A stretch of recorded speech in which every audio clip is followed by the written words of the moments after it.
মোৰ জীৱনৰ এটি স্মৰণীয় ঘটনা। মই এতিয়া কৈশোৰত ভৰি দিলোঁ, কিন্তু ল'ৰালি কালৰ বহু ঘটনাই মোৰ মনত সজীৱ হৈ আছে। এখন ভিতৰুৱা গাঁৱত মোৰ জন্ম হৈছিল। অৱশ্যে আমাৰ পৰিয়ালটো গাঁওখনৰ ভিতৰত সচ্ছল আছিল। ৩জন ককাই-ভাইৰ ভিতৰত দেউতা আছিল ডাঙৰ। গাঁৱৰ পাঠশালাৰ পৰা প্ৰাইমেৰী পাছ কৰি মই 10 মাইল নীলগড় হাইস্কুলত নাম লগোৱাৰ বছৰতে দেউতাহঁত বেলেগ হৈছিল। ডাঙৰ একেখন বাৰীতে ৩টা পৰিয়াল বেলেগে বেলেগে থাকিবলৈ লৈছিল। মই আছিলোঁ নুমলীয়া। মোৰ ওপৰত 2জনী বাইদেউৰ ইতিমধ্যে বিয়া হৈ গৈছিল। খুৰা-খুৰীহঁতে মোক বৰ মৰম কৰিছিল। কেতিয়া কোন ঘৰত খাই বৈ শুই আছিলোঁ ঠিকেই নাছিল। হাবিয়ে-বননিয়ে লগৰীয়াৰ লগত ঘূৰি ফুৰাৰ বাবে অৱশ্যে সৰু খুৰাই মাজে মাজে দুচাট এচাট দিছিল। এবাৰ গছৰ পৰা পৰা, আন এবাৰ নৈত উটি যাব খোজোঁতে গৰখীয়াই বচোৱা আদি ঘটনা কেতিয়াবা মনত পৰে। পিছে আন এটা ঘটনাইহে এতিয়ালৈকে মোৰ মনত দকৈ সাজ বহুৱাইছে।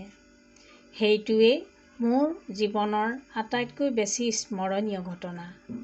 মই ৮ম মানত থাকোঁতে সেই দুৰ্ভাগ্যজনক ঘটনাটো ঘটিছিল। এদিন শুনিলোঁ বোলে বাইদেউৰ বিয়া। বাইদেউ মানে মাজু খুৰাৰ ডাঙৰ ছোৱালী মামণি বাইদেউ। তিনিওটা পৰিয়ালতে উখল-মাখল লাগিল। ইপিনে মোৰ গা ৭খন-৮খন। বহাগ মাহত বিয়া। পৰীক্ষাৰ জেঙা নাই। মোক আৰু কোনে পায়, কিন্তু মানুহে পাতে, ঈশ্বৰে ভাঙে। মোৰ আনন্দটো যতি পৰিল। বিয়াৰ এমাহমানৰ আগতে দেউতাৰ টান নৰীয়া পৰিল। কিছুদিন ঘৰতে চিকিৎসা কৰোৱাৰ পিছত ডাক্তৰৰ পৰামৰ্শক্ৰমে দেউতাক অসম চিকিৎসা মহাবিদ্যালয়লৈ নিয়া হ'ল। তাত ৩ মাহমান থকাৰ পিছত দেউতা সুস্থ হৈ ঘূৰি আহিল। দেউতা হস্পিটেলত থকা কালছোৱাত মাৰ উপৰি 2জনী বাইদেউ আৰু ভিনীদেউ পাল-পাতি তাত আছিল। তেনেকৈ ঘৰত থকাৰ বাবেও ভিনদেউহঁতে সুবিধা অনুসৰি ব্যৱস্থা কৰি লৈছিল। মামাহঁতেও সঘনে আহ-যাহ কৰি আছিল। মই মাজে মাজেহে দেউতাক চাবলৈ গৈছিলোঁ। মামণি বাইদেউৰ বিয়া নিৰ্দিষ্ট দিনতে হৈ গৈছিল। সৰু খুৰাকে ধৰি বহুতে বোলে বিয়াখন পিছুৱাই দিবলৈ কৈছিল। নতুন মিতিৰৰ ঘৰে আপত্তি কৰাত সেই কথা নৰজিল। বিয়াৰ এসপ্তাহমানৰ আগতে মই বিয়াঘৰত আছিলোঁ। বিয়াৰ ৰভা-পৰলা দিয়াৰ কাম আৰম্ভ হৈছিল। মই সমনীয়া দুটামানৰ লগত খেলি আছিলোঁ। তেনেতে ভিতৰৰ পৰা ওলাই আহি এজন আদহীয়া মানুহে মোক নিৰ্দেশ দিলে, "ঐ ল'ৰা, তোৰ দেউতাৰৰ বেয়া বেমাৰ হৈছে। তই ইয়াত বিয়াঘৰত লেটি-পেটি কৰি নুফুৰিবি। ঘৰলৈ যা।" পিছত গম পাইছিলোঁ মানুহজন আছিল মামণি বাইদেউৰ ভাবি শহুৰেক।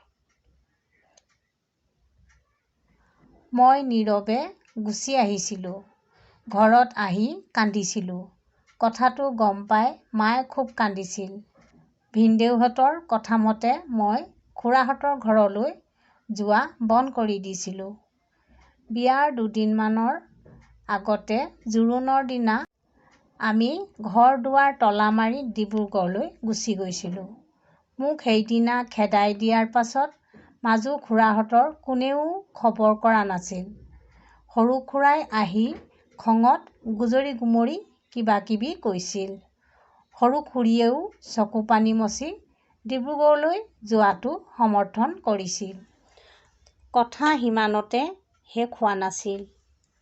দেউতা হস্পিটেলৰ পৰা ঘৰলৈ অহাৰ পিছদিনাই মাজু খুৰা আহি কিবা মাটি-বাৰীৰ কথা কৈ তৰ্ক-বিতৰ্ক কৰিছিল। লগত আহিছিল সেই মানুহজন মামণি বাইদেউৰ শহুৰেক। তেনেতে সৰু খুৰা আৰু গাঁৱৰ ভালেকেইজন মুখীয়া লোক উপস্থিত হ'ল। কথা ভিকম দেখি তেওঁলোক হুৰকৈ আঁতৰি গ'ল। কিয় স্মৰণীয়? সৰুতে এনেকৈ মোৰ পৰিচয় হৈছিল মানুহৰ অমানৱীয় কাম-কাজ, দুষ্ট প্ৰবৃত্তি আৰু লোভী প্ৰবৃত্তিৰ সতে, যাক মই বৰ ভাল পাইছিলোঁ আৰু যিসকলে মোক মৰম কৰিছিল সেইসকলৰ স্নেহৰ মাজত থাকি মই ৰুগ্ম দেউতাৰ কথা পাহৰি আছিলোঁ। হঠাতে সেই খুৰা-খুৰীহঁতৰ ব্যৱহাৰ দেখি মই বোবা হৈ গৈছিলোঁ। সেইবাবেই মোৰ কিশোৰ মনত এই ঘটনাই বাৰুকৈয়ে ৰেখাপাত কৰিছিল। বন্ধু-বান্ধৱীসকল, মোৰ এই সৰু কাহিনীটো আপোনালোকে কেনেকুৱা পালে জনাব কমেণ্ট বক্সত। আৰু যদি ভাল লাগিছে তেতিয়াহ'লে আগলৈ শ্বেয়াৰ কৰি দিব।